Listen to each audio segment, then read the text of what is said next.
Hello दोस्तों, नमस्कार। Santoshi IAS में आप सभी का एक बार फिर स्वागत है। मैं आदि वर्मा।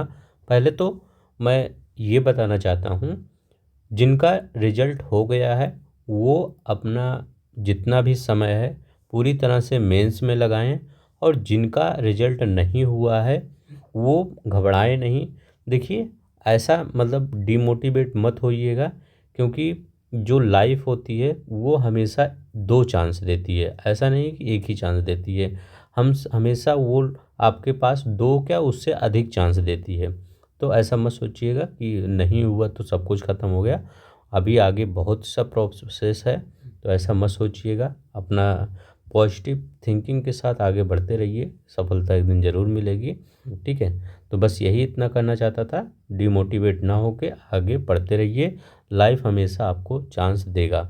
ठीक है, तो चलते हैं, हम यहाँ शुरू करते हैं। अब आज आपका जो टॉपिक होगा, ये संक्षिप्तियाँ जो आपका घटना चक्र में होता है उसका पिछले 3 महीने का जितने भी पर्सनालिटी मतलब फेमस पर्सनालिटी हुई हैं उनसे जो रिलेटेड क्वेश्चन बनता है, आज हम उनको करेंगे। यहाँ पर आप देखेंगे बहुत ही अच्छे क्वेश्चन, आप कम से कम 10 ही क्वेश्चन करके देखिए, आपको लगेगा जितने भी क्वेश्चन बने हैं ये काफ़ी अच्छे क्वेश्चन है। कोई भी पेपर होगा आपका, उसमें हर हर एक पेपर में यहाँ से क्वेश्चन आपका कंफर्म बन जाएगा। तो चलते हैं, हम यहाँ पर देखते हैं। लगभग 70+ क्वेश्चन है। इन क्वेश्चन को हम कर लेते हैं, आपका पूरा 2-3 महीने के जितने भी फेमस पर्सनालिटी है पूरा कवर हो जाएगा। तो चलते हैं। जो लोग नए होंगे, अगर अच्छा लगेगा तो प्लीज़ वीडियो को लाइक कर दीजिएगा, चैनल को सब्सक्राइब कर दीजिएगा। अगर इस पीडीएफ को लेना होगा, टेलीग्राम का नीचे लिंक दिया गया है, वहाँ से पीडीएफ ले सकते हैं। तो चलते हैं, हाँ अब शुरू करते हैं। पहला क्वेश्चन देखिए कहा क्या रहा है। पहला क्वेश्चन क्या कह रहा है, फ्रैंकी रिबेरी अडिका जेडिंग को भारत के पहले जनरेशन बीटा बच्चे के रूप में मान्यता दी गई। तो पहले इनका नाम याद रख लेंगे। इनका नाम क्या है, थोड़ा सा टेढ़ा मेढ़ा नाम है, यही है।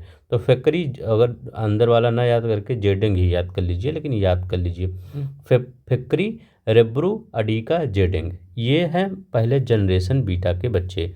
ठीक है, जनरेशन बीटा किस अवधि में जन्मे बच्चे को कहा जाता है। तो अभी जो आपका जनरेशन बीटा के बच्चे होंगे उनको कि कौन से अवधि में जन्मे होंगे तब उनको कहा जाएगा।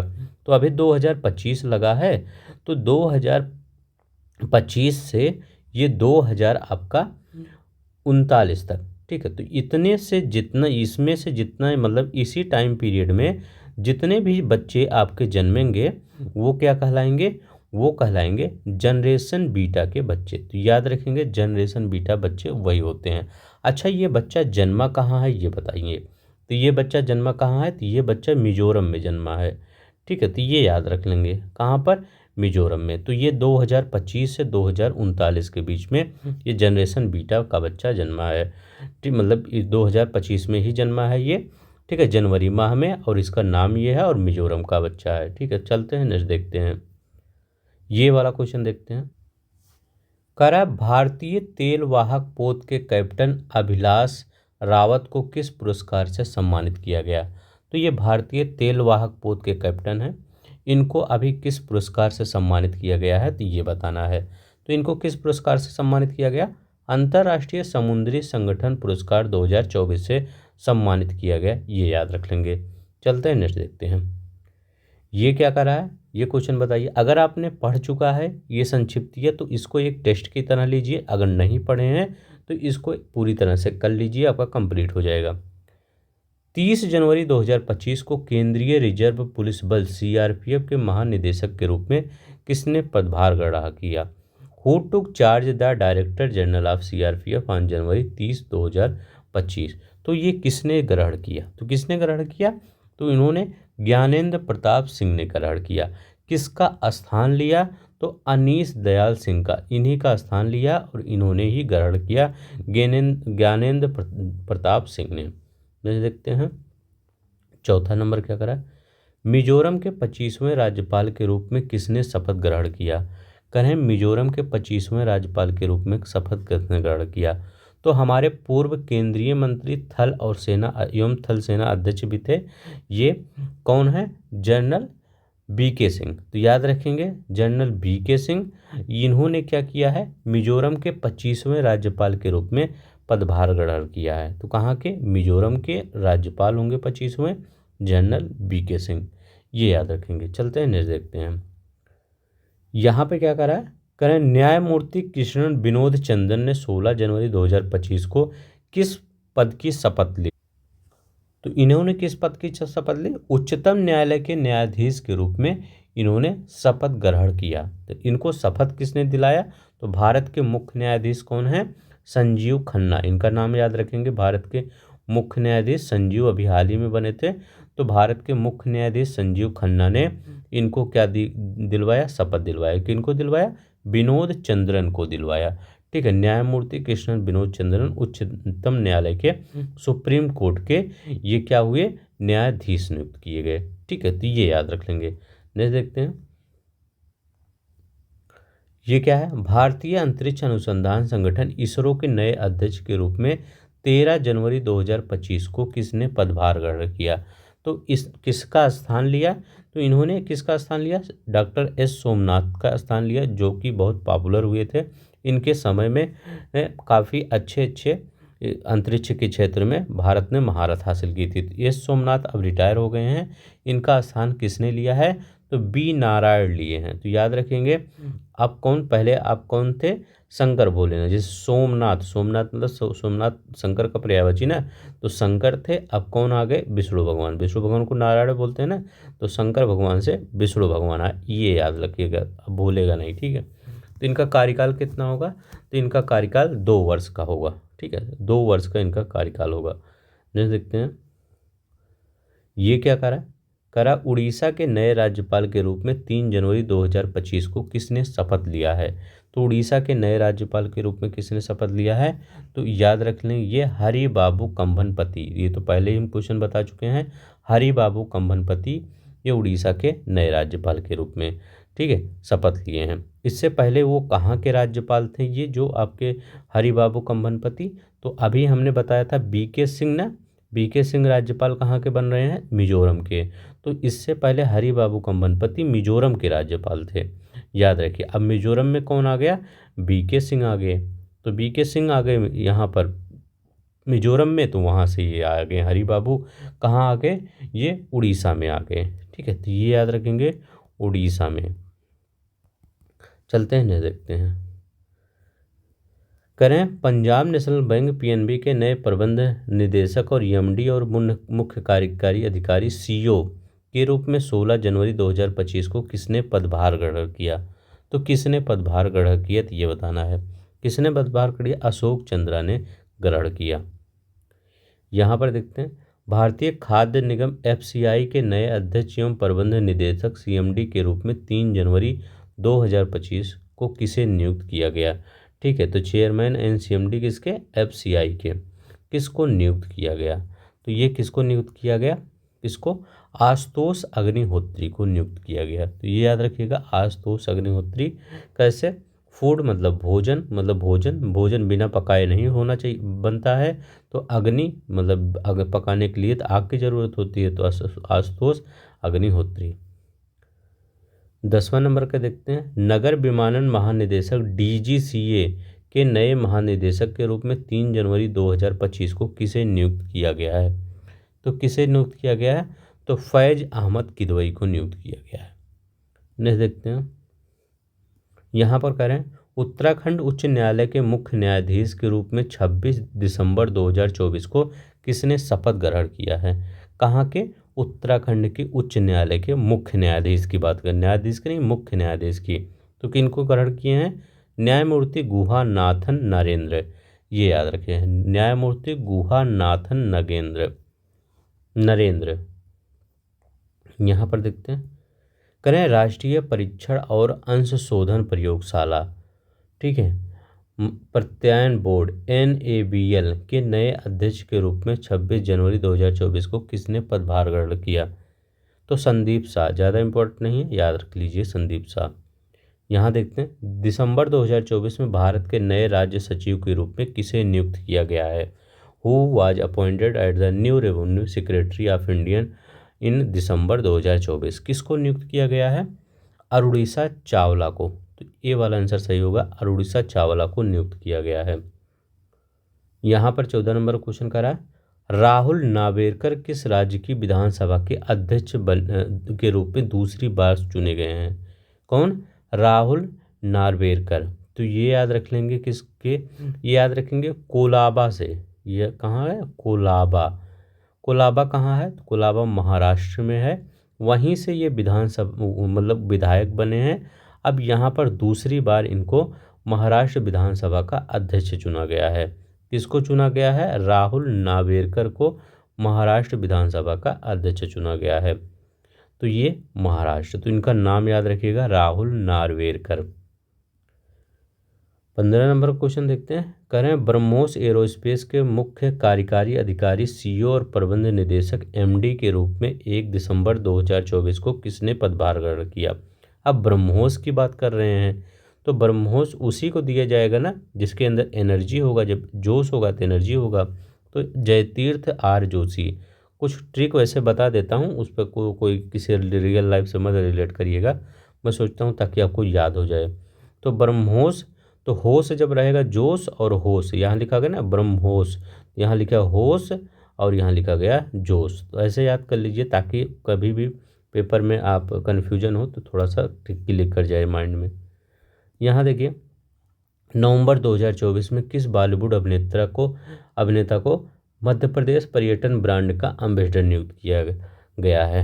मेरा फेवरेट ये एक्टर माने जाते हैं, ये बहुत अच्छे इनकी एक्टिंग लगती है हमको, ठीक है।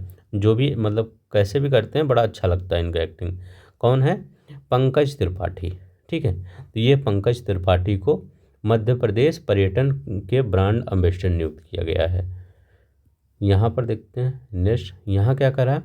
हिंद महासागर के रिम संघ के नए महासचिव के रूप में 30 दिसंबर 2024 को किसे नियुक्त किया गया है? देखिए IORA लिखा गया है, ठीक है। इसका मतलब क्या होता है? Indian Ocean Rim Association. अब इसका क्या कहा गया है? महासचिव नियुक्त किया गया है। तो किसको नियुक्त किया गया है? तो किसको नियुक्त किया गया? संजीव रंजन को, ठीक है, संजीव, ठीक है। तो जीव कोई होगा, कहाँ पर जीव कहाँ पर पाए जाते हैं ज़्यादा? इंडियन ओशन में, मतलब इंडियन ओशन में नहीं, सब जगह पूरे ओशियन में पाए जाते हैं। तो जीव से ऐसे याद कर लीजिएगा, ठीक है, IORA का। देखिए ये सब थोड़ी थोड़ी चीज़ें अगर याद रहती है तो वहाँ हो सकता कभी क्लिक कर जाए। 2 जनवरी 2025 को बिहार के नए राज्यपाल के रूप में किसी ने शपथ ग्रहण किया? पहले वो कहाँ के थे? यहाँ के थे, बहुत सुर्खियों में बने रहते थे। कौन थे? मोहम्मद आरिफ खान, ठीक है। तो मोहम्मद आरिफ खान, तो आरिफ मोहम्मद खान है।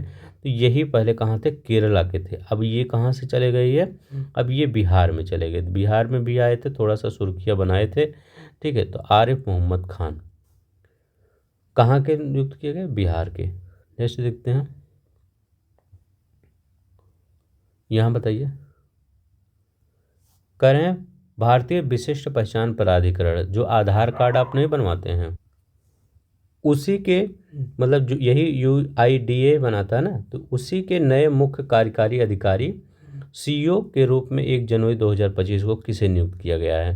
तो बताइए किसको नियुक्त किया गया है? तो ये किसको नियुक्त किया गया है? UIDA भुवनेश कुमार को। तो भुवनेश कुमार को नियुक्त किया गया ये, ठीक है। अच्छा यहाँ पर हम कुछ बता रहे थे, एक मिनट आइए यहाँ पर, ठीक है। ये यहाँ पर हम क्या बता रहे थे आपको कि यहाँ केरला के ये कौन थे? मोहम्मद आरिफ खान। इनको कहाँ भेज दिया गया? इनको बिहार भेज दिया गया। अब बिहार का कोई तो राज्यपाल रहा होगा, उसको कहाँ भेजा गया है? तो बिहार के जो राज्यपाल थे उनको केरला भेज दिया गया। तो आप तो यहाँ पता हो गया कि ये आरिफ मोहम्मद खान ये यहाँ इधर से उधर गए, लेकिन बिहार से इधर कौन आया? तो यहाँ पर बिहार में पहले कौन थे? राजेंद्र विश्वनाथ आलेरकर थे। ये याद रख लेंगे, राजेंद्र विश्वनाथ आलेरकर कहाँ चले गए? ये केरल चले गए, ठीक है। तो मतलब अदला बदली कर दिया गया, जो बिहार के थे उनको केरल भेज दिया गया और केरल के जो थे उनको बिहार भेज दिया गया। तो जो राजेंद्र आलेरकर हैं इनको केरल भेज दिया गया और इनको बिहार भेज दिया गया, ठीक है, अदला बदली सीट कर दिए। यहाँ पर देखते हैं, करें भारतीय विशिष्ट पहचान प्राधिकरण, अच्छा ये इसको बता दी ना भुवनेश, अदला बदली क्या करने की ज़रूरत थी? दुनिया में इतने बेरोजगार पड़े हैं, किसी को बना देना चाहिए था। करें 30 दिसंबर 2024 को राष्ट्रीय मानव अधिकार आयोग NHRC के अध्यक्ष के रूप में किसने पदभार ग्रहण किया? बताइए। मानव अधिकार आयोग NHRC के रूप में तो किसने पदभार ग्रहण किया? तो देखिए, मानव का अधिकार तो न्यायमूर्ति बी रामा सुब्रमण्यम, ये वाला आंसर सही हो गया। कौन? रामा। तो राम जो हैं सभी के अधिकार के बारे में बात करते हैं, भगवान राम, तो रामा सुब्रमण्यम ऐसे याद करिए। यहाँ क्या है, दिसंबर 2024 में लगातार दूसरी बार झारखंड के विधानसभा के अध्यक्ष के रूप में किसे नियुक्त किया गया? मतलब स्पीकर किसको नियुक्त किया गया? झारखंड असेंबली का। तो झारखंड असेंबली का स्पीकर किसको नियुक्त किया गया है? रविंद्रनाथ महतो। महान थे तभी दूसरी बार, ये लगातार दूसरी बार हैं, याद रखिएगा, झारखंड विधानसभा के अध्यक्ष के रूप में रविंद्रनाथ महतो। 22 नंबर का क्वेश्चन देखते हैं। कह रहे हैं कि भारतीय रिजर्व बैंक RBI के 26वें गवर्नर के रूप में 11 दिसंबर 2024 को किसने पदभार ग्रहण किया? कहाँ का? ये RBI के 26वें, पहले इनका वोट याद रखेंगे 26वें, ये याद रख लीजिएगा। और कौन से? 11 दिसंबर को, तो ये इतना इम्पोर्टेंट नहीं है, और RBI के हैं, ठीक है। तो ये कौन हैं? तो ये संजय मल्होत्रा हैं, ठीक है। तो संजय मल्होत्रा को RBI का गवर्नर नियुक्त किया गया, वो भी कौन से नंबर के? 26वें नंबर के, याद रखेंगे 26। यहाँ पर देखते हैं। करें प्रसिद्ध पत्रकार और लेखक और फिल्म निर्माता प्रतीशी नंदी का निधन कब हो गया? तो प्रतीश नंदी का निधन हो गया, ठीक है। तो ये क्या थे? तो ये याद रखेंगे, ये कलाकार थे, फिल्म निर्माता थे, और पूर्व राज्यसभा सदस्य भी थे, ये याद रखेंगे। ये कौन थे? पूर्व राज्यसभा सदस्य भी रह चुके हैं। इनको 1977 में क्या मिल चुका है? पद्म श्री मिल चुका है, ठीक है। तो पद्म श्री कब मिला है इनको? 1977 में। तो ये मतलब इनका निधन कब हुआ है? तो इनका निधन हुआ है 8 जनवरी 2025 को। यहाँ पर देखते हैं। प्रसिद्ध पार्श्व गायक P चंद्रन, जिनका 9 जनवरी 2025 को निधन हुआ, अपने करियर में कितने से अधिक गाने गाए? तो इन्होंने 16,000 से भी ज़्यादा क्या हुआ? गाना गाया था। अब देखिए, ये क्वेश्चन बहुत इंपॉर्टेंट है, ये क्वेश्चन आ सकता है आपके पेपर में, ये क्वेश्चन थोड़ा सा ध्यान से पढ़िएगा।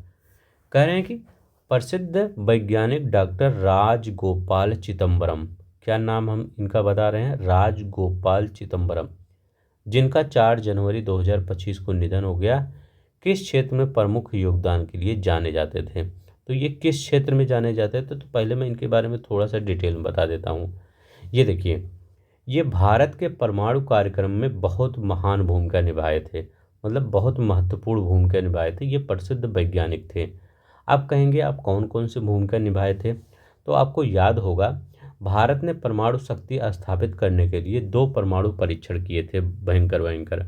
कौन सा किया था? तो भारत ने पहली बार कब? 1974 में किया था परमाणु परीक्षण। भारत का पहला परमाणु परीक्षण था 1974 में। तो यहाँ पर जो ये पहला परमाणु परीक्षण था पोखरण, और एक 1998 में ये पोखरण सेकंड था, ठीक है। तो यहाँ पर जो पोखरण फर्स्ट, पोखरण सेकंड, ये 74 वाला और 1978 वाला, इसमें क्या हुआ? इनका बहुत महत्वपूर्ण योगदान था, मतलब आप कह नहीं सकते कि जितना महत्वपूर्ण योगदान था। तो याद रखेंगे किस लिए हैं? डॉक्टर राजगोपाल चिदम्बरम, 1974 में जो परमाणु परीक्षण हुआ था पहला, और जो 1998 में पोखरण सेकंड हुआ था, उसमें ये महत्वपूर्ण भूमिका निभाए थे। देखिए, और इन कौन कौन से पद पर रह चुके हैं?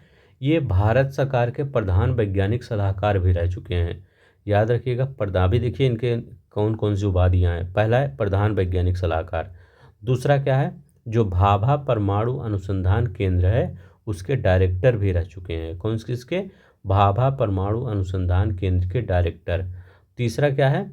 परमाणु ऊर्जा आयोग के अध्यक्ष भी रह चुके हैं। परमाणु ऊर्जा आयोग इसके प्रेसिडेंट भी रह चुके हैं, ठीक है, ये भी याद रख लेंगे। तो परमाणु ऊर्जा आयोग इसके प्रेसिडेंट रह चुके हैं। भाभा परमाणु ऊर्जा जो परमाणु कार्यक्रम है, भाभा परमाणु अनुसंधान केंद्र, इसके डायरेक्टर रह चुके हैं। और आपके भारत के प्रधान वैज्ञानिक सलाहकार भी रह चुके हैं, ये याद रख लीजिएगा। इतना तो आप ये याद रख लीजिए इनके बारे में, और इनके बारे में याद रखिए 1975 में इनको क्या किया गया है, पद्म श्री से सम्मानित किया गया है। 1999 में इनको पद्म विभूषण से सम्मानित किया गया है, ये याद रखेंगे। 1999 में पद्म विभूषण, तो सोचिए कितनी बड़ी बड़ी पर्सनालिटी थी, आप अभी हम सब पता ही नहीं था इनके बारे में। तो इनका न्यूक्लियर साइंस के क्षेत्र में इनका योगदान है। चलते हैं नेक्स्ट देखते हैं। अब यहाँ देखते हैं डॉक्टर राजगोपाल चिदम्बरम ने भारत के किन परमाणु परीक्षणों में महत्वपूर्ण भूमिका निभाई। तो किस में निभाई थी, पोखरण फर्स्ट 1974 में और पोखरण सेकंड 1998 में। बस यहाँ एक देखिए ये भी इम्पोर्टेंट है। भारत के प्रसिद्ध वनस्पति वैज्ञानिक डॉक्टर के.एस. मणिलाल, जिनका 1 जनवरी 2025 को निधन हो गया, किस वर्ष पद्मश्री से सम्मानित किए गए थे। तो 2020 में पद्मश्री से सम्मानित किए गए थे, ये याद रखिएगा। के.एस. मणिलाल पूछ सकता है इनका क्षेत्र कौन सा है, तो ये वनस्पति वैज्ञानिक हैं, ठीक है। तो ये याद रखिए क्या है, बॉटनिस्ट हैं। नेक्स्ट देखते हैं। यहाँ क्या करें, प्रसिद्ध मलयालम लेखक और ज्ञानपीठ पुरस्कार विजेता एम.टी. वासुदेवन नायर। देखिए हर चीज़ें आपको यहाँ पर इसी क्वेश्चन में कुछ चीज़ें मिल जाती हैं और आंसर में कुछ चीज़ें मिल जाती हैं। का निधन कब हुआ, तो इनका निधन कब हुआ ये आपको बताना है। प्रसिद्ध मलयालम लेखक और ज्ञानपीठ पुरस्कार विजेता, इनका निधन कब हुआ, वासुदेवन का। तो इनका निधन कब हुआ, 25 दिसंबर को इनका निधन हो गया। 25 दिसंबर 2024 को क्या हुआ, इनका निधन हो गया। नेक्स्ट देखते हैं। यहाँ क्या करा है कि एम.टी. वासुदेवन नायर को ज्ञानपीठ पुरस्कार और पद्म भूषण क्रमशः किस वर्ष प्रदान किया गया था। तो इनको ज्ञानपीठ पुरस्कार कब प्रदान किया गया था, 1995 में ज्ञानपीठ प्रदान किया गया था और 2005 में इनको पद्म भूषण प्रदान किया गया था। तो याद रखिएगा पद्म भूषण प्रदान किया गया था कब, 2005 में, और ज्ञानपीठ 1995 में। मलयालम लेखक हैं, ये याद रखिएगा नायर जी। यहाँ पर ये देखते हैं, करें भारत के पूर्व प्रधानमंत्री डॉक्टर मनमोहन सिंह का निधन कब हुआ। ये भी बहुत इंपॉर्टेंट है। तो इनका निधन कब हुआ, 26 दिसंबर 2024 को इनका निधन हो गया। नेक्स्ट देखते हैं, ये क्या करें, डॉक्टर मनमोहन सिंह भारत के किस अवधि में रहे थे। ठीक है, तो ये बताना है कि डॉक्टर मनमोहन सिंह भारत के किस अवधि में रहे थे। तो ये भारत, देखिए पहले मैं डॉक्टर मनमोहन सिंह के बारे में कुछ डिटेल बता देता हूँ ताकि आप कैसा भी क्वेश्चन इनके बारे में आए आप कर लें। तो ये पूर्व प्रधानमंत्री थे, ये सब आपको पता है। अब देखिए ये प्रधानमंत्री कब से कब रहे थे, तो ये प्रधानमंत्री 2004 से लेकर 2014 तक ये प्रधानमंत्री रहे थे। 2004 से 14 तक ये पीएम रहे थे। ये एक क्वेश्चन ये हो गया। दूसरा क्वेश्चन आप याद रखेंगे, ये पहला क्वेश्चन ये, दूसरा क्वेश्चन क्या याद रखेंगे, दूसरा क्वेश्चन ये याद रखेंगे, ये 1991 से आर्थिक सुधार जो हुआ था वो 1996 तक क्या थे, ये देश के क्या रहे थे, ये देश के वित्त मंत्री रहे थे। तो याद रखिएगा फाइनेंस मिनिस्टर ये रहे थे, एफएम रहे थे, ठीक है, फॉरेन मिनिस्टर नहीं, फाइनेंस मिनिस्टर, ठीक है, तो फाइनेंस मिनिस्टर। तो देखिए तीसरी बात ये क्या याद रखें, 91 से 96 तक क्या रहे थे, वित्त मंत्री। अब देखिए तीसरी बात क्या याद रखेंगे, इन्होंने क्या किया था, पहले वित्त मंत्रालय के सचिव भी रहे थे, योजना आयोग के उपाध्यक्ष भी रहे थे। तो वित्त मंत्रालय के मैं लिख देता हूँ, वित्त मंत्रालय के सचिव, ठीक है, सचिव, योजना आयोग के उपाध्यक्ष, योजना आयोग के उपाध्यक्ष भी रह चुके थे ये, आरबीआई गवर्नर भी रह चुके थे। तो ये भी याद रख लेंगे, पूछ सकता है, आरबीआई गवर्नर भी यह रह चुके थे। कब से कब, 1982 से लेकर 1985 तक ये आरबीआई के गवर्नर भी रह चुके थे, ठीक है। अब यूजीसी के भी अध्यक्ष रह सके थे, विश्वविद्यालय अनुदान आयोग, ठीक है, इसके भी अध्यक्ष ये रह चुके हैं। तो यूजीसी के भी अध्यक्ष रह चुके हैं, तो ठीक है।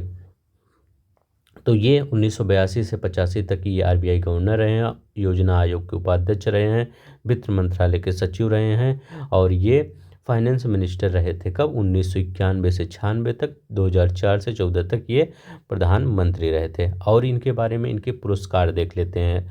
इतना तो आपको याद हो गया, अब इनके पुरस्कार देख लेते हैं। पुरस्कार में अगर हम इनकी पहली बात करते हैं तो इनको पद्म भूषण विभूषण कब मिला था, तो पद्म विभूषण, ठीक है। तो इनको पद्म विभूषण कब मिला था, तो इनको पद्म विभूषण 1987 में मिला था, 1987 में मिला था।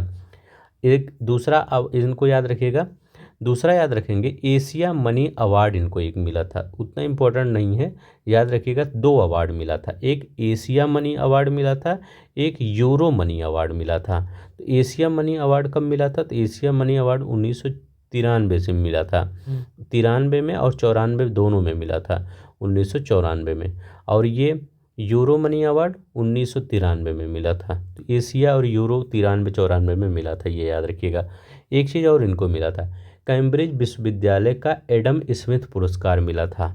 अब ये सोचिए कब मिला होगा इनको, कैम्ब्रिज विश्वविद्यालय का एडम स्मिथ पुरस्कार 1956 में मिला था। सोचिए कितना, जैसे मतलब आपके पापा उपा भी शायद पैदा नहीं हुए होंगे ना, ठीक है, जब इनको मिला था। तो अब यहाँ कह रहे हैं डॉक्टर मनमोहन सिंह भारत के प्रधानमंत्री किस अवधि से रहे हैं, तो 2004 से 14 तक 10 साल रहे थे। यहाँ पर देखते हैं, लिखा गया है डॉक्टर मनमोहन सिंह को 1987 में किस पुरस्कार से सम्मानित किया गया था, कह रहे हैं 1987 में। तो अभी हमने क्या बताया था, यहाँ लिखा था पद्म विभूषण, तो विभूषण से सम्मानित किया गया था, ये याद रखेंगे, पद्म विभूषण से सम्मानित किया गया था। यहाँ पर क्या है, प्रसिद्ध फिल्म निर्देशक श्याम बेनेगल का निधन कब हुआ, तो श्याम बेनेगल का करें निधन कब हुआ, तो 23 दिसंबर 2024 को इनका निधन हो गया था। तो याद रखेंगे 23 दिसंबर 2024 को निधन हो। इनको भी बहुत पुरस्कार मिल चुका है। इनको दादा साहब फाल्के अवार्ड भी मिल चुका है। कब मिला था, श्याम बेनेगल को 2005 में मिला था दादा साहब फाल्के अवार्ड। 1976 में, ये याद रखिएगा, 1976 में पद्म श्री मिला था इनको, और 1991 में इनको पद्म भूषण मिला था। तो पद्म भूषण कब मिला था, 1991 में, ये याद हो गया बस। ठीक, 2005 में दादा साहब फाल्के। तो श्याम बेनेगल का निधन हो गया, ये डायरेक्टर थे पेशे से। यहाँ क्या लिखा गया है, श्याम बेनेगल का 2005 में कौन सा प्रतिष्ठित अवार्ड मिला था, तो करें 2005 में, तो ये दादा साहब फाल्के अवार्ड मिला था, अभी हम बताएं। करें कि प्रसिद्ध पर्यावरणविद तुलसी गौड़ा जिनका निधन 16 दिसंबर 2024 को हुआ, ठीक है, किस वर्ष पद्मश्री से सम्मानित किया गया था इनको। तुलसी गौड़ा क्या थे, पर्यावरणविद, तो तुलसी नाम ही तुलसी, तुलसी पर्यावरण से ही रिलेटेड ना, तुलसी का पौधा। तो इनको किस वर्ष पद्मश्री से सम्मानित किया, 2020 में। यहाँ पर देखते हैं, यहाँ क्या करा है, प्रसिद्ध तबला वादक जाकिर हुसैन का निधन कहाँ हुआ था, तो याद रखिए जाकिर हुसैन के बारे में भी थोड़ा सा याद रख लीजिएगा। जो जाकिर हुसैन थे ये किसके पुत्र थे, तो ये तबला वादक अल्लाह रखा के पुत्र थे। इनका याद रखिएगा, इनकी पिता का अल्लाह रखा, इनके पुत्र थे, क्या थे, इन्हीं के पुत्र थे, कौन, जाकिर हुसैन। अब देखिए इनकी अचीवमेंट क्या थी, तो 11 वर्ष की उम्र में इन्होंने अमेरिका में कंसर्ट किया था, मतलब कोई फंक्शन किया था। कितनी उम्र में, सिर्फ महज 11 वर्ष की उम्र में इन्होंने कहाँ पर, अमेरिका में फंक्शन किया था। अभी देखिए इन्होंने अपने करियर में, जाकिर हुसैन ने, जो सबसे प्रतिष्ठित अवार्ड होता है मतलब संगीत का, ग्रैमी अवार्ड, तो ग्रैमी अवार्ड इन्होंने जीता। कितनी बार जीता, 4 बार ग्रैमी अवार्ड जीते, 4 बार ग्रैमी अवार्ड इनको जीता, ये जीत गए हैं, ठीक है। अब तो ये याद रखिएगा, 4 बार ग्रैमी अवार्ड जीते, 11 वर्ष की उम्र में इन्होंने अमेरिका में कंसर्ट किया। अब देखिए इनके जो इनको अवार्ड मिला भारत सरकार के द्वारा, वो देखिए 1988 में इनको क्या मिला, इनको पद्मश्री, ये उतना नहीं पूछेगा, पूछेगा 2002 में क्या मिला, तो पद्म भूषण मिलेगा, ये भी उतना नहीं पूछेगा, ठीक है। 2023 में इनको क्या मिला, पद्म विभूषण, तो दूसरा हाईएस्ट अवार्ड पद्म विभूषण। तो ये कब मिला इनको, 2023 में, पिछले साल मिला था, ठीक है। पद्म विभूषण मिला था 2002 में, पद्म भूषण मिला था 1988 में, पद्मश्री मिला था। तो देखिए कितना लंबा डिस्टेंस तय करना पड़ता है एक सक्सेस होने के लिए। देखिए पद्मश्री से कितना लंबा दूरी तय किए पद्म विभूषण तक, तो कितने साल, समय बहुत लगता है। इसीलिए जिनका रिजल्ट नहीं हुआ है तो वो हार न माने। देख सकते हैं आपके सामने ही कितना समय लगता है एक सक्सेस होने में, पद्मश्री से पद्म भूषण में आने में कितना समय लगता है। ठीक है, तो ये याद रखिएगा। तो ये इनका निधन कहाँ हुआ है, सैन फ्रांसिस्को यूएस में हुआ था इनका निधन। ठीक है, अब चलते हैं नेक्स्ट देखते हैं क्या करें। जाकिर हुसैन को पद्म विभूषण से किस वर्ष सम्मानित किया गया था, करें पद्म विभूषण से 2023 में सम्मानित किया गया था। नेक्स्ट देखते हैं क्या करा। करा पुडुचेरी के मुख्यमंत्री MDR रामचंद्रन का निधन कब हुआ। तो ये कौन है, ये हैं पुडुचेरी के मुख्यमंत्री MDR रामचंद्रन। करें इनका निधन कब हुआ ये बताइए। तो इनका निधन कब हुआ, 8 दिसंबर 2024 को इनका निधन हो गया। ठीक है, तो याद रखिएगा पुडुचेरी के पूर्व मुख्यमंत्री थे ये। अच्छा कब से कब थे ये, तो 1980 से 83, 2 बार रहे थे। 1980 से 83 के बीच में थे और 90 से 91 के बीच में थे। ठीक है, तो ये अब 2001 से 2006 तक ये विधानसभा के अध्यक्ष भी रहे थे। तो नेक्स्ट देखते हैं, यहाँ देखते हैं SM कृष्णा किस वर्ष भारत के विदेश मंत्री थे। अब देखिए SM कृष्णा क्या था, इनका भी निधन हो गया। ये किस वर्ष क्या थे, ये देखिए कर्नाटक के पूर्व मुख्यमंत्री भी थे SM कृष्णा। ठीक है, तो ये कर्नाटक के पूर्व मुख्यमंत्री थे। कब से कब थे, 1999 से 2004 के बीच में ये मुख्यमंत्री थे। इसके बाद 2009 से 2012 तक ये क्या थे, ये विदेश मंत्री भी रहे थे, देश के विदेश मंत्री रहे थे। 2004 से 2008 तक ये महाराष्ट्र के राज्यपाल रहे थे। ठीक है, तो ये याद रखिएगा इनके बारे में डाटा। तो ये कह रहे हैं जो भारत के विदेश मंत्री कब थे, तो 9 से 12 के बीच में विदेश मंत्री थे। करें ब्रिगेडियर जनरल अमित झा किस अंतर्राष्ट्रीय मिशन के तहत शांति स्थापना के लिए सेवा दे रहे थे जब वो शहीद हो गए। तो ये किस अंतर्राष्ट्रीय मिशन के लिए, तो ये संयुक्त राष्ट्र शांति रक्षक। ठीक है, तो संयुक्त राष्ट्र शांति मिशन जो होता है वो सीरिया इजराइल की सीमा पर वहीं पर शहीद हो गए थे। ठीक है, तो ये याद रखिएगा संयुक्त राष्ट्र UN piece keeper mission. SR समूह के संस्थापक शशि रुइया का निधन कब हुआ, तो किससे, SR समूह के संस्थापक, तो ये 25 दिसंबर 2024 को हुआ इनका निधन। यहाँ क्या कर रहा है, प्रसिद्ध भारतीय शास्त्रीय संगीतकार सरोद वादक उस्ताद आशीष खान का निधन कब हुआ। तो पहले इनके बारे में याद रखिएगा, ये सरोद वादक हैं कौन, आशीष खान। इनका कह रहे हैं निधन कब हुआ, तो 14 नवंबर को इनका निधन हो गया था। देखिए यहाँ डेट क्यों बता रहा हूँ, क्योंकि एक बार डेट भी आपको पूछ लिया गया था, RO में पूछा गया था डेट कि कौन पहले मरे कौन बाद में मरे। अब यहाँ पर देखते हैं कह रहे हैं प्रशिक्षित स्कूबा ड्राइवर अनामिका शर्मा ने जनवरी 2025 में किस ऊंचाई पर बैंकॉक में महाकुंभ 2025 का आधिकारिक झंडा फहरा। बहुत इंपॉर्टेंट क्वेश्चन है।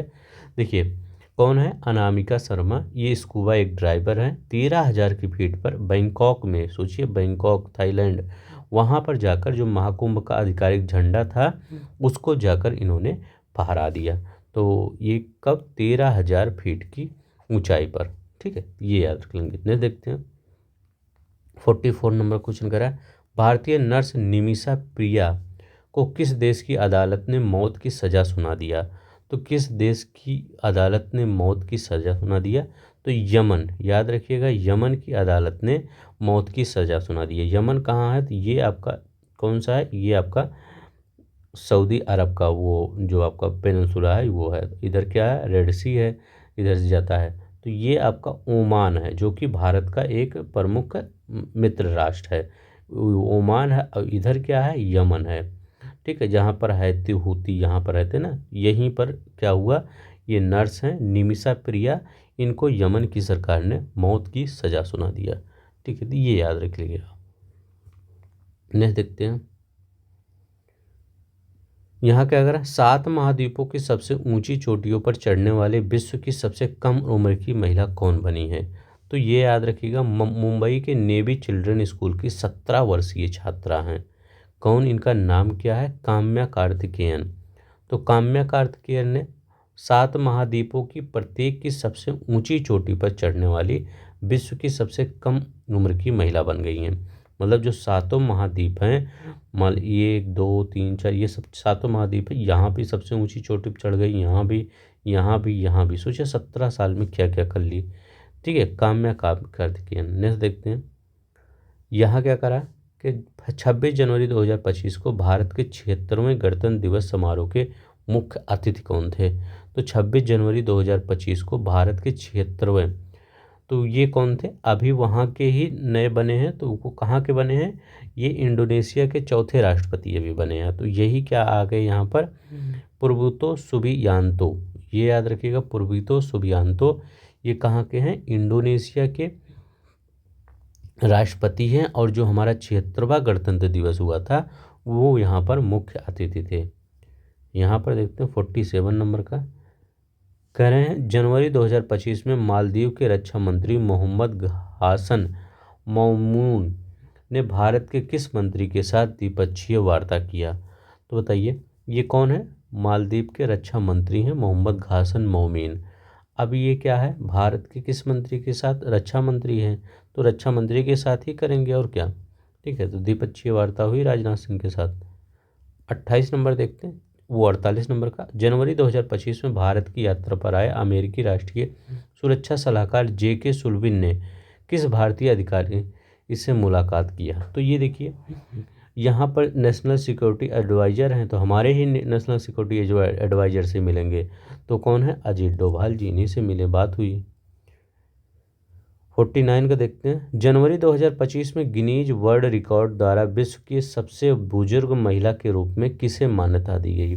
विश्व की सबसे बुजुर्ग महिला के रूप में किसे मान्यता दी गई? किसमें? गिनीज वर्ल्ड रिकॉर्ड में। तो इनकी उम्र क्या है? तो इनकी उम्र आप जानना चाहेंगे, तो इनकी उम्र क्या है? तो याद रखेंगे, इनकी उम्र है 116 वर्ष। ठीक है, और 200 दिन, मतलब 17 दिन होने वाले हैं, कुछ ही दिन बचे हैं। तो 116 वर्ष हैं, और 200 दिन के बाद कि निधन के बाद इन्हें यह खिताब मिला है। ठीक है,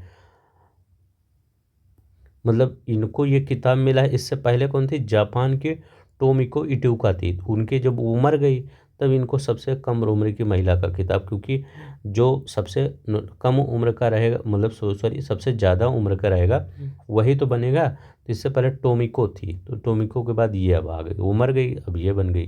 ठीक है, तो याद रखिए। अब ये कहाँ की हैं बुजुर्ग महिला? ठीक है, तो इनका नाम क्या है? तो इनका नाम है इनाह कैनाबारो लुकास। अब ये कहाँ की हैं? तो ये याद रखिएगा, ब्राज़ील की नन हैं। तो ब्राज़ील की नन जो चर्च में रहते हैं ना, ब्राज़ील की नच है इनाह कैनाबोरा लुकास। अब इनकी जब मृत्यु हुई तो ये बन गई। ठीक है, सबसे कम ज़्यादा उम्र की।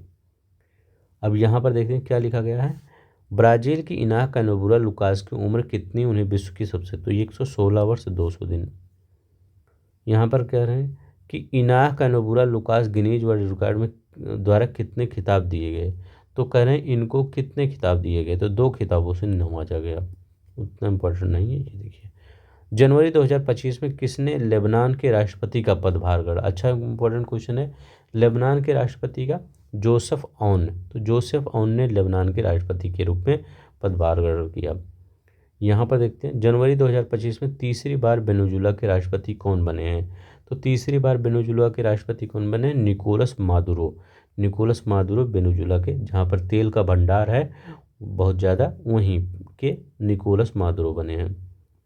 यहाँ पर देखते हैं, यहाँ पर क्या करा करा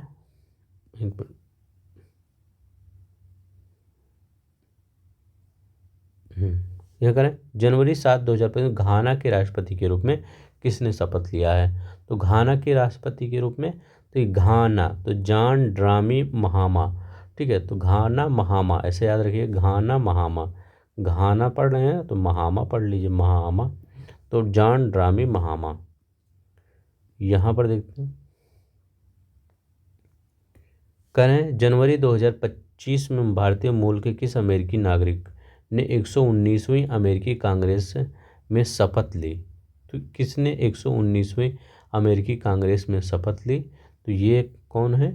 तो याद रखिएगा सुहास सुब्रमण्यम। सुहास सुब्रमण्यम ने 10वें मतलब 119वें अमेरिकी कांग्रेस में शपथ लिया। तो ये याद रख लीजिए, ठीक है। नेक्स्ट देखते हैं 56 दिसंबर 2024 में दूसरी बार मालदोवा के राष्ट्रपति कौन बने? मालदोवा के राष्ट्रपति दूसरी बार कौन बने हैं ये बताना है। तो कौन बने हैं मालदोवा के राष्ट्रपति? तो बने हैं मैया संडू। ये याद रखिए। पहली बार ये कब बने थे? 2020 में बने थे ये मालदोवा के राष्ट्रपति। अब ये 2025 में बने हैं मैया संडू, ठीक है। ये याद रख लेंगे। वो सॉरी 24 दिसंबर 2024 में बने हैं, ठीक है, 2024 में। यहाँ पर क्या करें? करें 25 जनवरी 2025 को टोंगा के प्रधानमंत्री के रूप में किसने शपथ लिया है? टोंगा। टोंगा कहाँ है? जहाँ ऑस्ट्रेलिया है वहीं पर ओशिनिया वहीं टापू है एक, वहीं तो टोंगा। तो बताइए टोंगा के कौन बने? एसाकू वालू इके। एसाकू वालू इके बने हैं, ये याद रखिएगा। करें आइसलैंड के सबसे युवा प्रधानमंत्री कौन बनी है? आइसलैंड की सबसे, तो कौन है? क्रिस्टून फ्रोस्टोडीटर डोटीर। तो क्रिस्टून फ्रोस्टाडोटिर। तो याद रखेंगे, इनका नाम भी अजीब है, फ्रोस्टाडोटिर। ये बनी है आइसलैंड की सबसे युवा प्रधानमंत्री। बहुत इंपॉर्टेंट है, याद रख लेंगे, ठीक है।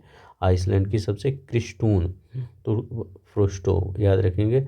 जब देखिए क्या होता है फ्रोस्टा, तो फ्रोस्टा मतलब क्या याद रखिएगा? फ्रिज। फ्रिज मतलब फ्रोस्टा आइस फ्रीज ऐसे याद कर लीजिए, फ्रोस्टा डोटर, ठीक है। तो आइस फ्रीज ऐसे याद कर लीजिए ताकि याद रहे। आइस को कहाँ रखा जाएगा? फ्रोस्ट मतलब फ्रिज में। यहाँ क्या लिखा गया? 20 जनवरी 2025 को व्हाइट हाउस के वरिष्ठ नीति सलाहकार के रूप में किसे नियुक्त किया गया है? वरिष्ठ नीति सलाहकार के रूप में, ठीक है। तो इन मतलब ये जो हैं इनको आर्टिफिशियल इंटेलिजेंस पर व्हाइट हाउस के वरिष्ठ महत्व, मतलब यहाँ लिख दीजिए आर्टिफिशियल, यहाँ लिखा who was appointed the senior policy advisor on AI on the White House. ये क्वेश्चन नीचे वाला देखिएगा। तो किन को नियुक्त किया गया है? तो श्री राम कृष्णन को नियुक्त किया गया है, श्री राम कृष्णन। यहाँ पर देखते हैं करें दिसंबर 2024 में संयुक्त राष्ट्र की आंतरिक न्याय परिषद आईसीजे के अध्यक्ष कौन बने हैं? कौन है? दिसंबर 2000 संयुक्त राष्ट्र की आंतरिक न्याय परिषद, तो इसके अध्यक्ष कौन है? न्यायमूर्ति मदन बी लोकुर। तो न्यायमूर्ति मदन बी लोकुर बने हैं। यहाँ पर 61 नंबर का क्वेश्चन करें दिसंबर 2024 में भारत की नई कंट्री मैनेजर की उपाध्यक्ष कौन बनी है? भारत की नई कंट्री मैनेजर की उपाध्यक्ष बताइए कौन बनी है? तो प्रीति लोबाना। तो प्रीति लोबाना बनी है। नहीं देखते हैं करें फ्रांस के नए राष्ट्रपति कौन बने? तो फ्रांस के नए राष्ट्रपति फ्रांसवा बायरू। फ्रांसवा बायरू बने हैं। यहाँ पर क्या करें? यहाँ पर राष्ट्रपति पढ़ रहे हैं क्या? प्रधानमंत्री होगा, ठीक। यहाँ प्रधानमंत्री है ना, राष्ट्रपति तो इमैनुअल मैक्रोन है, फ्रांस के प्रधानमंत्री, ठीक है, क्योंकि वहाँ राष्ट्रपति शासन चलता है, वहाँ राष्ट्रपति पावरफुल होता है। दिसंबर 2024 में सीरिया में अंतरिम सरकार का कार्यवाहक प्रधानमंत्री तो मोहम्मद अल बशीर को नियुक्त किया गया था। यहाँ कर है संयुक्त राज्य अमेरिका में नागरिकों को अमेरिका को संबंधित सहायक अटॉर्नी जनरल कौन बने? संयुक्त राज्य अमेरिका में नागरिक अधिकारों से संबंधित सहायक अटॉर्नी जनरल कौन बनी है ये बताना है। तो ये कौन बने? हरमीत ढिल्लो। 65 का करें दिसंबर 2024 में संयुक्त राज्य अमेरिका में नागरिक अधिकारों से संबंधित सहायक अटॉर्नी जनरल कौन नियुक्त हुई है? नागरिक अधिकारों से संबंधित, तो यही क्वेश्चन था ना। कौन था? हरमीत ढिल्लो। यहाँ करें दिसंबर 2024 में श्रीलंका की दूसरी महिला मुख्य न्यायाधीश कौन बनी है? श्रीलंका की दूसरी महिला मुख्य न्यायाधीश तो कौन बनी है? न्यायमूर्ति मृदु निरूपा विदुषिनी फर्नांडो। ये बनी है श्रीलंका की दूसरी महिला मुख्य न्यायाधीश। नेक्स्ट देखते हैं यहाँ क्या करा है दिसंबर 2024 में भारतीय मूल के अमेरिकी नागरिक कश्यप पी पटेल को किस संगठन का प्रमुख नियुक्त किया गया है? तो कश्यप पी पटेल को किस संगठन का प्रमुख नियुक्त किया गया है? तो पटेल जी को FBI federal bureau of investigation का प्रमुख नियुक्त किया गया है। नेक्स्ट देखते हैं 68 नंबर का। कह रहे हैं नवंबर 2024 में एशियाई विकास बैंक ADB के 11वें अध्यक्ष के रूप में किसे नियुक्त किया गया है? ADB के 11वें अध्यक्ष के रूप में तो मसातो कांडा, याद रखिएगा, मसातो कांडा को इस ADB के 11वें अध्यक्ष के रूप में नियुक्त किया गया है। प्लीज़ आप सबको अच्छा लगेगा तो प्लीज़ लाइक शेयर सब्सक्राइब कर दिया करिए। नवंबर 2024 में भारतीय मूल के अमेरिकी वैज्ञानिक जय भट्टाचार्य को किस संस्थान के निदेशक के रूप में नामित किया गया है? किस संस्थान के निदेशक के रूप में नामित किया गया है जय भट्टाचार्य? तो ये याद रखेंगे, इनको NI national institute of health, इसके क्या है, निदेशक के रूप में नामित किया गया। फेडरल के किसको नियुक्त किया गया था? कश्यप पटेल को फेडरल का। ADB का किसको नियुक्त किया गया था? मसातो कांडा को। देखिए 70 नंबर का। दिसंबर 2024 में निधन होने वाले प्रसिद्ध फ्रांसीसी संस्कृत विद्वान का नाम क्या है जिन्हें भारत सरकार द्वारा पद्मश्री से सम्मानित किया गया? तो इनका नाम क्या है? तो इनका नाम है पियरे सेल्वेन फेलिओजेट। ठीक है। अब देखिए भारत ने, क्योंकि ये फ्रांसीसी संस्कृत विद्वान का निधन हुआ है, क्या है, फ्रांसीसी संस्कृत विद्वान का। सोचिए ये फ्रांस के थे और यहाँ पर आके संस्कृत पढ़ लिए। भारत सरकार ने इनको पद्मश्री से भी नवाजित किया गया था। ठीक है। 71 नंबर करें। दिसंबर 2024 में सुजुकी मोटर कॉर्पोरेशन के पूर्व चेयरमैन ओसामू सुजुकी का निधन हुआ। उन्हें 2025 में मरणोपरांत कौन सा सम्मान प्रदान किया गया? तो बताइए उनको मरणोपरांत कौन सा सम्मान प्रदान किया गया था? तो उनको पद्म विभूषण मरणोपरांत सम्मान 2025 में पद्म विभूषण। कौन है? सुजुकी मोटर कॉर्पोरेशन के पूर्व चेयरमैन ओसामू सुजुकी का निधन, तो ये पद्म विभूषण से सम्मानित किया गया था। ठीक है। नहीं, और 2007 में इनको पद्म भूषण मिला था, ये याद रखिए। 2007 में क्या मिला था? पद्म भूषण मिला था इनको। नहीं, देखते हैं। करें दिसंबर 2024 में निधन होने वाले अमेरिका के 39वें राष्ट्रपति का नाम क्या है जो अमेरिकी इतिहास में सबसे ज़्यादा समय तक जीवित रहने वाले पूर्व राष्ट्रपति थे? बताइए दिसंबर 2024 में निधन होने वाले अमेरिका के 39वें राष्ट्रपति का क्या नाम है जो अमेरिकी इतिहास में सबसे ज़्यादा समय तक जीवित रहने वाले पूर्व राष्ट्रपति थे? तो वो उनका नाम क्या है? Jimmy Carter. अब इनके बारे में थोड़ा सा याद रख लीजिएगा। जिमी कार्टर कितने वर्ष के थे? तो ये 100 वर्ष के थे। ठीक है, तो ये याद रखिएगा, ये 100 वर्ष के थे। इनका निधन कब हुआ? तो 29 दिसंबर को इनका निधन हुआ था। 29 दिसंबर 2024 को इनका निधन हो गया। अमेरिकी इतिहास के सबसे ज़्यादा समय तक जीवित रहने वाले यही राष्ट्रपति थे, जिमी कार्टर। अब पूछेंगे ये कब से कब राष्ट्रपति थे? तो ये 1977 से लेकर 1981 तक ये अमेरिका के राष्ट्रपति थे। कौन से? 39वें नंबर के राष्ट्रपति रहे थे। ठीक है, 39 नंबर के राष्ट्रपति रहे थे। अब देखिए इनको नोबेल पुरस्कार भी मिला है। इनके बारे में याद रख लीजिए, हो सकता है कोई क्वेश्चन बन जाए। इनको नोबेल पुरस्कार कब मिला था? तो 2002 में इनको शांति का नोबेल पुरस्कार मिला था। आप पूछेंगे कौन सा शांति वाला काम किए थे? आप इस समय देखते होंगे कि इजराइल और मिस्र का जो बॉर्डर है, आपको वहाँ पर टेंशन नहीं मिलेगी। मतलब वो तो गाजा के लिए टेंशन मिलती है, कभी इजराइल और इजराइल और मिस्र नहीं लड़ते हैं। ठीक है, तो क्यों? उसके समझौते पीछे किसका हाथ था? जिमी कार्टर का हाथ था। तो ये याद रखिएगा। इन्होंने विश्व शांति के लिए, जलवायु परिवर्तन, मानव अधिकार के लिए बहुत से काम किए थे। इसीलिए 2002 में इनको शांति का नोबेल पुरस्कार मिला था। अब देखिए 1978 में ये भारत आए थे। याद रखिएगा 1978 में ये क्या थे? भारत आए थे। भारत की यात्रा करने वाले तीसरे राष्ट्रपति थे, थर्ड राष्ट्रपति थे भारत की यात्रा करने वाले। इनकी एक पुस्तक है, अभी दिखाते हैं इनकी इस पुस्तक।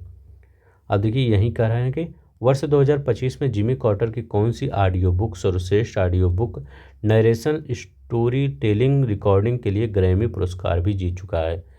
तो वो कौन सा था? Last Sundays in plains a सेंटियन सेलिब्रेशन। तो ये याद रखिएगा, बी वाला आंसर आपका सही हो जाएगा। नेक्स्ट देखते हैं क्या कह रहा है यहाँ पर। 74 नंबर का कह, दिसंबर 2024 में दक्षिण कोरिया की संसद द्वारा महाभियोग प्रस्ताव पारित किए गए पूर्व राष्ट्रपति का क्या नाम? देखिए इन्होंने क्या किया था, इमरजेंसी लगाने का प्लान बना लिया था। ठीक है, तो लोगों को पसंद नहीं आया, तो याद रखिए मिलिट्री मतलब रूल सोच रहे थे लग जाए। तो ये कौन थे?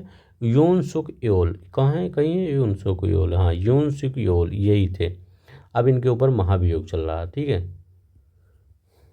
यहाँ 75 देखते हैं। दिसंबर 2024 में नेपाली सेना के सेना अध्यक्ष अशोक राज सिगडेल, याद रखिएगा अशोक राज सिगडेल को भारत की राष्ट्रपति द्रौपदी मुर्मू जी द्वारा कौन सी मानद रैंक प्रदान की गई थी? इनको कौन सी मानद रैंक प्रदान किए गए? तो ये भारत में क्या किया गए थे? भारत में जनरल रैंक की मतलब जनरल रैंक की जनरल ऑफ इंडियन नेवी का रैंक प्रदान किया गया। तो भारतीय सेना के जनरल के रूप में इनको नामित किया गया। ठीक है, किसके द्वारा? राष्ट्रपति के द्वारा। तो यहाँ देखिए क्या करें, दिसंबर 2024 में मॉस्को में एक इलेक्ट्रिक स्कूटर में छिपाए गए बम से मारे गए रूस के प्रमुख सैन्य अधिकारी क्या थे? दिया मॉस्को में, याद रखिएगा एक बम में वो स्कूटर में बम रख दिया गया था। फिर वहाँ के जो एक सैनिक अधिकारी थे, बड़े अधिकारी थे, उनकी मृत्यु हो गई थी। उनका नाम क्या है? उनका नाम क्या है? Lieutenant general Igor Kirillov. Lieutenant general Igor Kirillov इनका नाम था। तो याद रखिएगा बी वाला आंसर यहाँ पर सही हो जाएगा। बस जितना भी यहाँ पर आपका संक्षिप्तिया में पर्सनालिटी, फेमस पर्सनालिटी थी वो कंप्लीट हो गया। कल अब आएगा राष्ट्रीय स्थल के रूप में आ जाएगा जितने भी क्वेश्चन बनेंगे। ठीक है, तो सब कुछ एक बार फॉलो कर लीजिए। हर एक मैगजीन आपको करवा दिया जाता है, वो घटना चक्र से जितने भी आय दृष्टि आती है सब कुछ इस चैनल पर करवा दिया जाता है। और बढ़िया आपको क्वेश्चन आंसर के फॉर्म में करवाया जाता है ताकि आपको याद रहे काफ़ी समय तक। ठीक है, तो बस ये रिक्वेस्ट है कि आप प्लीज़ शेयर, सब्सक्राइब, लाइक कर दीजिए। जय हिंद, जय भारत।